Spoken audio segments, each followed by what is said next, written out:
million pictures with a 3 gigapixel camera. And so my day job is trying to figure out what's the best way to take those 5 million pictures. Should we just, point the telescope there and shoot like crazy, or move it around a little bit? But when they told me I should, give a talk at a bar with no slides, I said, well, that's boring. I'm going to talk about the best story I know from my last job, which was at the University of Texas in Austin. And so they kicked me out of UW, or graduated me, or whatever they say. They kicked me out for a few years, made me go down to Texas for 3 years.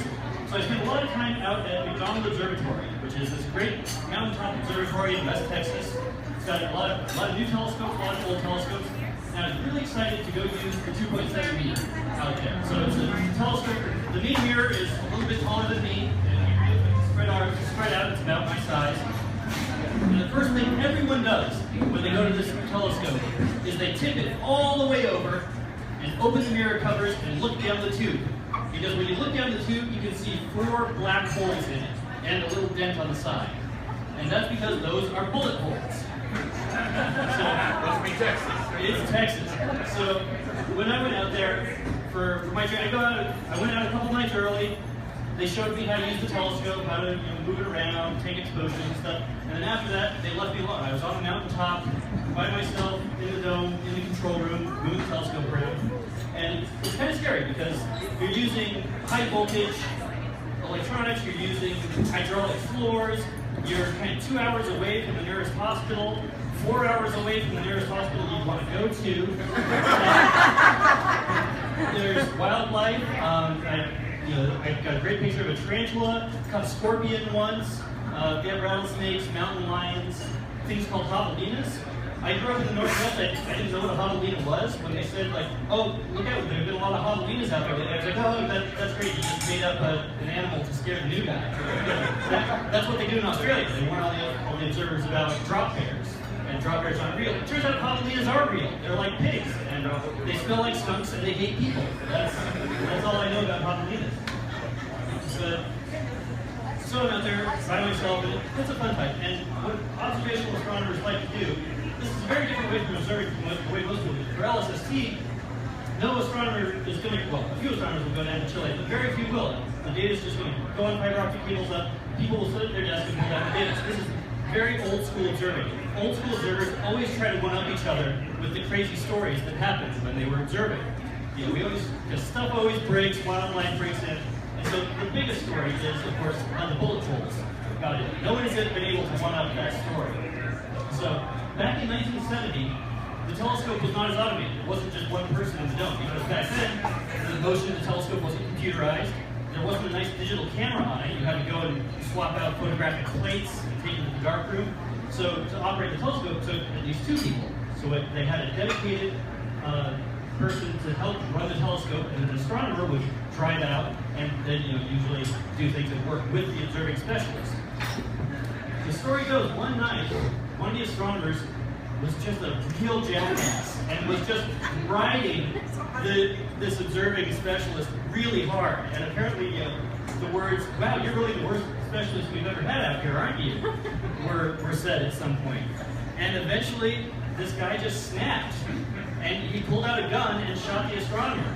And hit him right in the arm. Like, close.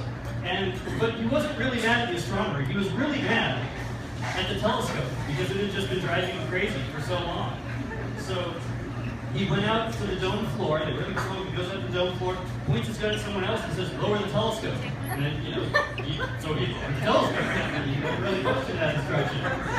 And so when the telescope lowered, he just went up and emptied the rest of his gun straight into the primary mirror. This thing had been tormenting him for so many nights, sleepless nights.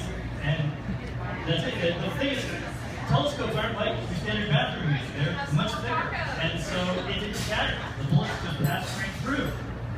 And that just pissed him off even more. He thought he was going to be able to destroy the telescope, and instead the bullets passed right through. So he went and grabbed a giant wrench and started crawling down the tube to bash the mirror in manually. And so that's when everyone was able to tackle it and take him into custody. So he was tackled while he was manually bashing on the mirror. And so the observer was like, "Oh no, our telescope got shot." So they pulled the mirror out and looked at it, and it's like, well, it didn't change shape at all. So they just kind of drilled out the holes, filled them in with a little black putty, and popped it back in. And now, 45 years later, I was still using it. It turns out it's just a little less efficient than it was before. That's the only thing that changed. It can survive bullet holes. So that's the story of, and he doesn't work there anymore. Turns out there have only ever been 2 people banned from the observatory, and he was one of them. So the other guy didn't do anything he was bad. That's right. So,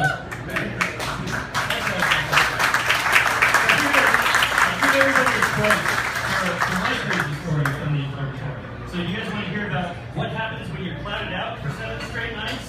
Or do you want to hear about how astronomers build bugs out? So bugs out! Bugs out. Alright.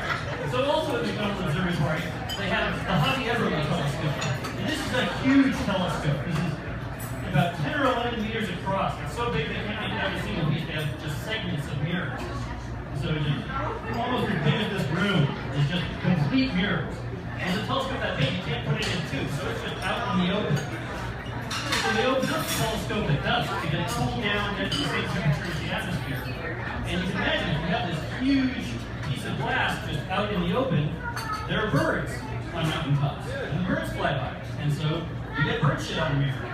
And this was a problem. Obviously, we just learned the telescope can survive bullet holes, so bird poop is not a huge problem.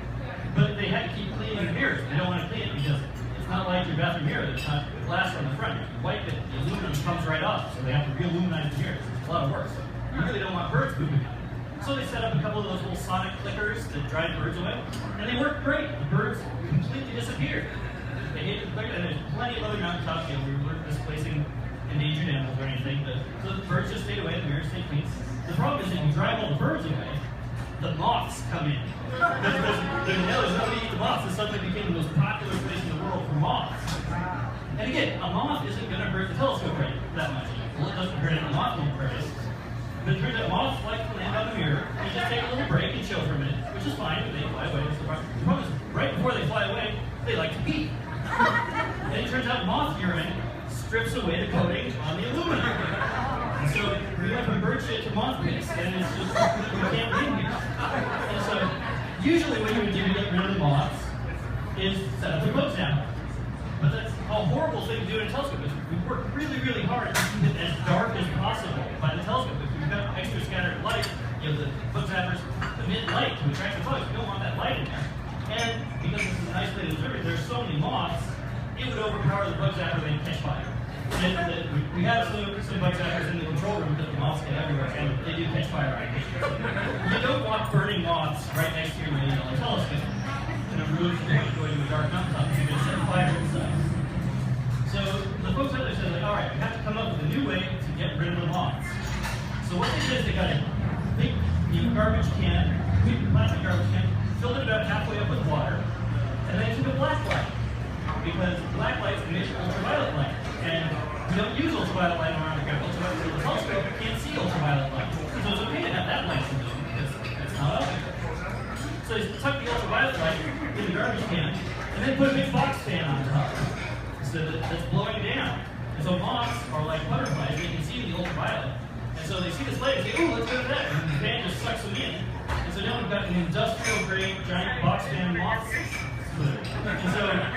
And so they were all so proud of this. And so when I took a bunch of grad students out there, they were like, let us show you this cool engineering thing we came up with. And it's like, wow, you make moth gut soup. That's great.